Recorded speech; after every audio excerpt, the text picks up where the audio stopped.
கல்யாண பொண்ணு சௌக்கியமா?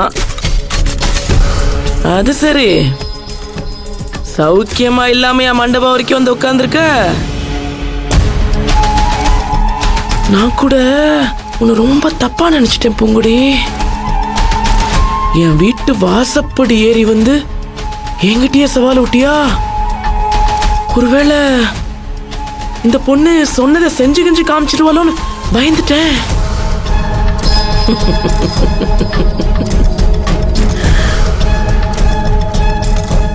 சரவணனை உனக்கு கல்யாணம் பண்ணி வைக்கலன்னா அன்னைக்கு ராத்திரியே உத்தரத்துல தூக்க போட்டு தொங்கிருவ. அப்படியும் இல்லையா, பாழங்கிணத்துல குதிச்சு உசுர விட்டுருவியோன்னு உன்னை தப்பா நினைச்சிட்டேன் பூங்குடி. நீ நல்லா குத்துக்கல்லு மாதிரி ஜாலியால உட்கார்ந்துருக்க. எப்படா கல்யாணம் முடியும், ஹனிமூன் போலாம், ஜாலியா இருக்கலாம்னு பிளான் பண்ணிருக்க போல இருக்கு. தப்பில்ல, அப்படி ஒரு ஐடியா இருந்தா என்கிட்ட சொல்லு. செலவெல்லாம் எந்து 2 பேரும் ஜாலியா ஹனிமூன் போயிட்டு வாங்க. ஆனா இந்த மாப்பிள்ளை பையலை பத்தி விசாரிச்சேன். லாரி லாரியா கொண்டாந்து கொட்டுறாங்க. அவன் பக்கம் அயோக்கியனாமே, மோசமானவன், பொறுக்கி, கேவலமானவன் ஏரியா ஃபுல்லா அவன் பேரு கொடி கட்டி பறக்குது.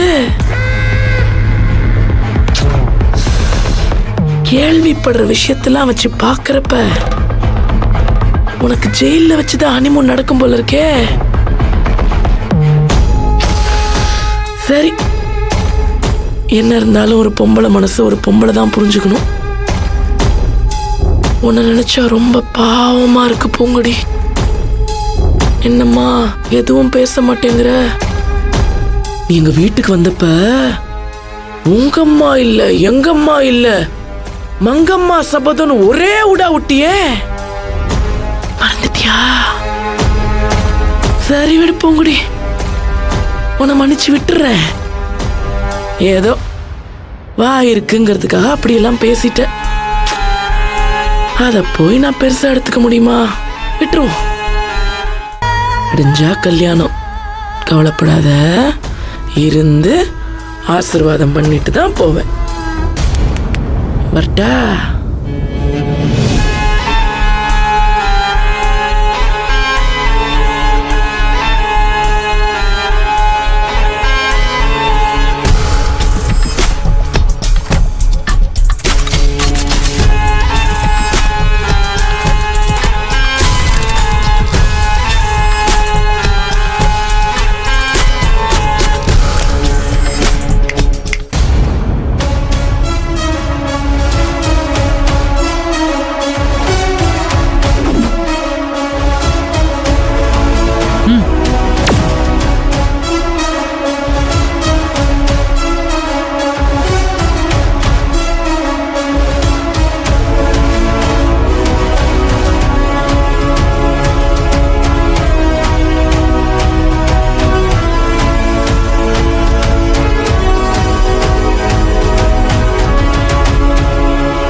ஏண்டி, இவ்வளோ பட்டும் நீ திருந்தல, சொடக்கப்பட்டு கூப்பிடுற.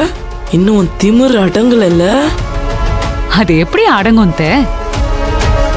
எங்களுக்கெல்லாம் அன்பா பேசினா உசுர கொடுக்கவும் தெரியும், திமிரா பேசினா திருப்பி அடிக்கவும் தெரியும்.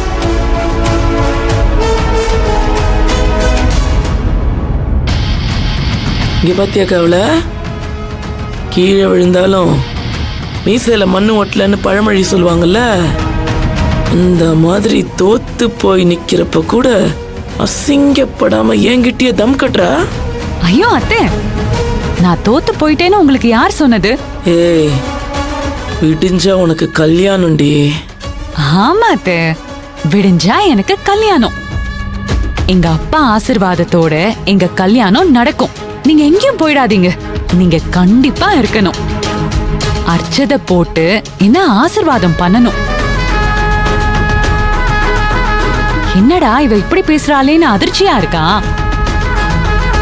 இப்பவும் சொல்றேன், நான் உங்க வீட்டு படி ஏறி உங்ககிட்ட விட்ட சவால் அப்படியே தான் இருக்கு. எதுவும் மாறல. மாறப் போறது ஒண்ணே ஒண்ணுதான். இப்போ மாப்பிள்ளைன்னு இருக்கிறவன் அப்ப மாப்பிள்ளையா இருக்க மாட்டான். என்னத்த ஷாக் ஆயிட்டீங்களா? அதிர்ச்சியா இருக்கா?